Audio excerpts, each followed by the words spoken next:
Hey yo, what is happening guys, this is Eli Nature coming at you with another video. So today we are going to be analyzing the Final Fantasy VII Remake final trailer. What an amazing trailer, a lot of secrets hidden in this one. It's gonna be fun to analyze, so let's just dive straight into it. So Cloud, you were a soldier first class, right? Yeah. Weird. Really? What's weird about it? Nothing, just that you were the same rank. Huh? As who? The first guy I ever loved. As we see right here, Cloud, Strife and Aerith are having a heart-to-heart conversation within the park, which actually happened within the original game. But now we actually getting some more in-depth stuff, great music to go along with it, just like in the original. And yeah, we're going to know a little bit more about the ranks of soldier, where she actually talks about how she knew a guy from the soldier and the same rank as Cloud, which we all know is Zack Fair. Zack Fair, I've been speculating for him to come back in the remake. Maybe he's still alive. And at the end of the trailer, there's a wee bit of a tease to how right I may have been. So let's just watch out for that one.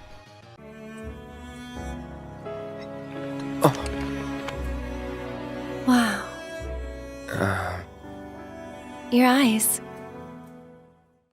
Aerith then remembers how the eyes of the soldier first class was from Zack Fair. Everyone sees it in Cloud, and she's getting up too close and gives a compliment that no woman has ever given me before, and said, "Wow, those eyes." To me, they just said wow and they run away. Great stuff. Thank you, Final Fantasy VII Remake. Yes, Aerith is an ancient. Probably the last one living. You know you're not just any little girl. You're a descendant of the ancients. You're wrong! I'm not an ancient! So in this part of the trailer, we actually see Aerith's mother and also her house with Tifa in our party. So this is most likely when Aerith is kidnapped, and she's telling us how Aerith was an ancient. So that's pretty cool. Then we have this flashback to where Tipasang came to her and told her she is an ancient. Now Aerith, being the chubby, reliable girl, her cheeks are so chubby guys, she's just denying it, which is pretty cool. When we're older, and you're a famous soldier, if I'm ever trapped or in trouble, promise you'll come and save me. Sephiroth, soldiers, I'm sick of this. I'm sick of all of this! Cloud Strife is having that iconic moment with Tifa when they are children, and she basically asks him to protect her when he becomes soldier. Now it's pretty clear that Tifa somewhat had a crush on Cloud Strife for a very long time. We all knew this, and it's really nice to see that they're exploring that. Then we get the scene where Tifa's papa is kind of stabbed to death with Sephiroth, and she's tired of soldiers, so maybe she'll be rebellious against Cloud at some point in the game. And yeah. I've never been so proud. Women must be hounding you day and night. I'd really love to stay and chat, but we gotta go. So soon? Got more pizza in the oven? I'll take another wedge! Then we have this scene right here with Cloud Strife. I think he's imagining or dreaming about his mother. I think that's what's happening over here. I'm not too sure. Then we have Jessie with Biggs and Wedge in, I think, her mom's house. And we're having dinner with her mom. And Wedge just wants another slice of pizza. My man, he thinks just like me. And then they stop him. I don't know why. Let him eat. Looky here, boys! Burglars! Tifa! I'm coming for you! Viciously! Without mercy! Until they vomit blood! You seek my approval, do you? We then have these thug-like men who looks like they are trying to attack us. I don't know what we did to them, but hey, we'll beat them up. Why not? So yeah, this is very interesting. This man is trying to get Tifa's attention for some reason. He must work for Don Corneo because of the area, and he looks familiar. This is the Don Corneo Coliseum, and these guys looks like they are, yeah, they look weird. They classic stuff really. But then we have this right here. So we have Andrea, I think that was his name, the owner of the Honeybee Inn, who's basically telling Cloud to hush, and he'll sort everything out for him. Good man he is. I should warn you. Huh? Tails, you lose. Give it back. Give it back. Are you going? I'm sorry, honey. I wish I didn't have to. We then have Madam M actually holding Cloud Strife at fan point, and goddamn Cloud Strife, you lucky man. Seriously, look at that face Cloud Strife makes. He does not know what's going on. God bless his soul. Then we have Chocobo Sam, best character in the game. And he's playing heads and tails with Cloud Strife, and if Cloud loses, he dies. Fair play. Then we have Leslie Kyle. I don't really like Leslie Kyle. Just the name. And we have to give back his chain for some reason. I don't know why we stole his chain. Maybe we found it on the floor. And then this is where we have to leave, and then Barrett's saying to Marlene that he has to go and he doesn't want to and all that. So this is basically after we set out for the next reactor, I think, or when we leave. And so yeah. Shinra has confirmed the reactor to be the target of the bomb threat. Shinra's decided they ought to stamp them out. The sky is falling, and Avalanche is to blame. But I work for Shinra. I'm the enemy. I don't care. The news anchorman for Shinra News.net News on Midgar Monday covers the news of a reactor exploding due to the avalanche crisis. Back to you, Gregory. Now, of course, we have Don Corneo actually explaining the entire plan of what Shinra plans to do with Avalanche within his mansion. Well, mansion in his area after Cloud seduces him to squish them. Then we have this lady who is in the slums, who is telling people to gather with her to fight against Shinra, which I really like. This man on the train knows the Avalanche is the enemy, even though he works for Shinra. He doesn't know why they are saving him, and Tifa simply says she doesn't care. Just get off the train. Greetings and welcome. Avalanche, I presume. You mean you're not here to give President Shinra his comeuppance? I've also drafted a That will not be needed. 2 words, Reeve. Neo Midgar. We have 2 scientists who actually talk to Cloud Strife in this scene. Looks like a lab area, probably Hojo's assistant. And this guy right here who is asking, are you not here to take care of Lord Shinra? Well, President Shinra. And this could be in the meeting area. We have Reeves over here talking to President Shinra himself and trying to talk to him about, you know, not doing harm to the city. And then Scarlet comes over there with Neo Medgar, and Hojo's in the back over there. Come on, let's push it past the red line! Stop them, you fools! Don't let them escape! They're going to drop the plate on us? Yes. Whispers, perhaps best described as arbiters of fate. We have this great scene right here where Rosh just hits Cloud Strife while he's driving with Jess. So this could be very early on in the game, and this looks so good. The cinematography looks amazing, even though that's movie stuff. And then we have Cloud Strife doing wheelies with the bike in Shinra headquarters, and High Gear's pretty pissed about it. I like that gameplay segment. Can't wait to use that. I know there's other environmental stuff. That's pretty cool.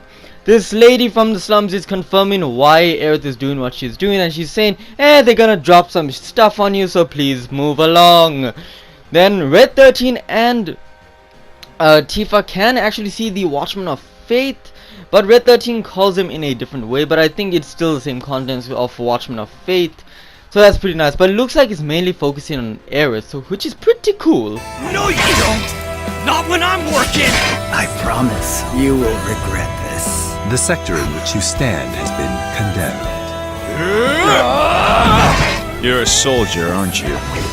Which, of course, would mean that I own you.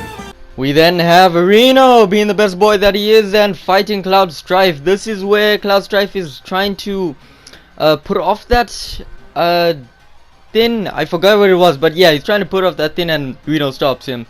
Hojo calls up an experiment. This is most likely before we save Aerith, or in the lab where Aerith is with Red 13. And there's the monster. It looks like something out of Cthulhu. So yeah, that's a good image. We have this right here with Tsang saying that place is condemned. And we have Rude fighting that off Cloud Strife. This is again somewhere in the lower half of Midgar with the slums. And then we have Cloud Strife actually meeting Rufus, who looks amazing, and Rufus basically saying, if you're a soldier, I own you. Therefore, you cannot go against me. Well, just saying he owns him, but that's what it implies here. And he looks great. I don't know. He looks good and different. I like it. Through suffering, you will grow strong. Isn't that what you want? That is what I want, Papa. I want to be strong just like you when I grow up. Hell yeah. Come on, you see the piece of shit we're driving here? Just the 300-pound sack of it. Hey!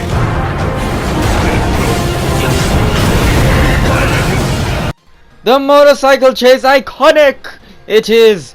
And wow, it looks like we're going to be driving a long way on the highway. Cloud Strife wants to attack that, and Barrett is busy complaining how this truck cannot go that fast. And Red 13 Savage, yeah, well, it's 300 pounds of shit just like you. Or well, he says 300 pounds just like you, or implying it to Barrett. And I love Red 13 so much now. I mean, I loved him in the original, but this, I want him to have some comedy bits as well. We fight in this. It looks like we can change lanes. We can have a spinning attack with the triangle button. Tifa and the gang have a green health bar. We have a blue one, so we have to protect them most likely, and that's pretty nice. We can stagger them too.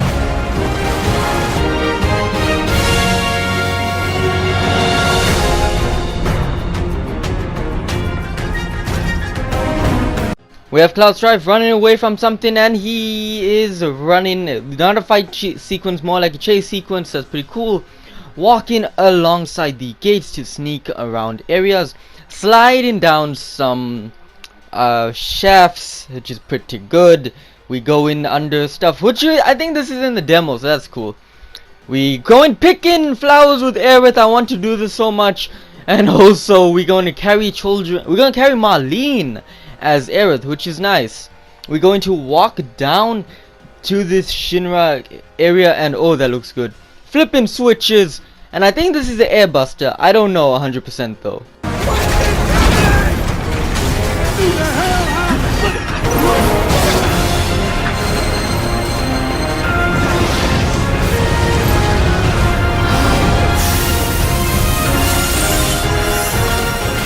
Horror House has made its appearance yet again, and oh, it looks so good. It looks so great. I love this design. It looks like Aerith and Cloud are in this arena area, and this is in the Don Corneo arena. I don't know if it's just these two characters who will fight, or you can bring Tifa and all of them. I'm not too sure. We get eaten by the house, which reminds me of Horror House. I think that was the name of the Monster House. My bad.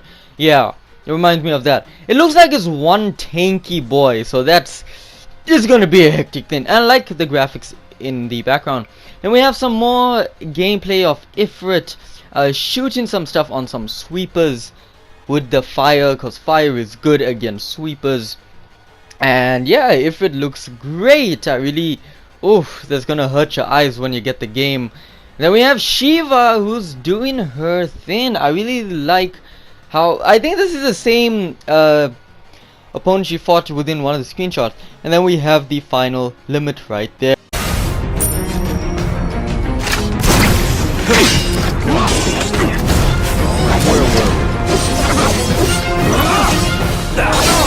Justice, honor, freedom, vain indulgences everywhere. Rufus Shinra tosses 2 coins, 2 more than I have in my bank account, and makes Cloud look, because he knows Cloud is also lacking money. He shoots his gun to basically give him a wee bit of a boost, and BAM! And then we get the Rufus fight, and we actually have Rufus's hound, basically his his hound is also over there, so we get to fight both of them, which is nice. We're going to continue bashing within Punisher mode, it looks like, and boom, and the finisher right here is coming up. It looks so clean. We can see we're doing a lot of critical hits, and I wonder how much HP he has. I can't wait. We have a President Shinra showing a damn mafia gun at Barrett, the man with a hand for a gun for a hand, my bad. But yeah, that's pretty cool. But we later find out it is not him. However, it is Sephiroth holding the gun to Barrett. Every time the whispers touch me, I lose something, a part of myself. Every time the Watchman of Fate touch Aerith, she loses something. She doesn't know what, but she loses something, and that's a part of herself. This is intense because that means every time the Watchman of Fate touch her, she loses herself. Maybe she forgets more. Maybe this is why she forgot Zack Fair. That's possible. Ooh, that's pretty cool. We also have... This could also be the opposite of the live stream, because they are taking her as the final ancient, making her pay for the planet and what's happening. It's very interesting about the Watchman of Fate. I might touch upon it more in yet another video, which I honestly think we need to talk about this way more. And then we have, my god, Sephiroth just appear from President Shinra, and just freaking stabs Barrett, Skinny Barrett's brother, and that's how he loses the glasses. Man, what is wrong with you, Square? You killing us over here. Tonight marks a new beginning. For Shinra! This could well be her last line of defense. Let's go. Let us defy destiny. Together. Cloud, there's still so much to be done. Rufus promises that tonight will be a new era for Shinra. Maybe he had a helping hand to, you know, kill President Shinra. Rufus Shinra going to be the man who will be in charge now. Yeah. We have we have the final stand. This could possibly be the final boss of the game of part 1. Cloud, Strife, Nanaki, Barrett, Tifa, Aerith going into the swarm of the Watchmen of Fate, and we see Sephiroth come forth, the Mega Flare ability that destroys everything. Actually, Meteor. Yeah, it's Meteor. My bad. But yeah, it looked like Mega Flare. Yeah, called upon Meteor, so he and Cloud Strife can, you know, change destiny. And I think their destiny is to fight. That was the whole thing in Final Fantasy VII, the original, that they meant to fight. And there's still so much left to be done, indicating, hey, there's still a part 2, part 3, possibly part 4, and beyond, plus DLC. Hell yeah.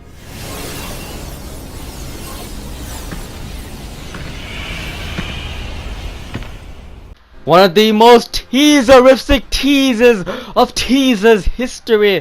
I like the word tease when it comes to this scene of the trailer. So basically, we see Midgar post leaving. After you leave Midgar, after the fight, we see this. This is possibly a post afterwards, because I'm seeing the Watchmen of Fate around Midgar, and Midgar looks destroyed. Like, if you just look at the city when it stops blurring out, you can see there's destruction. You cannot tell me this happened before, because there's still some smoke over there.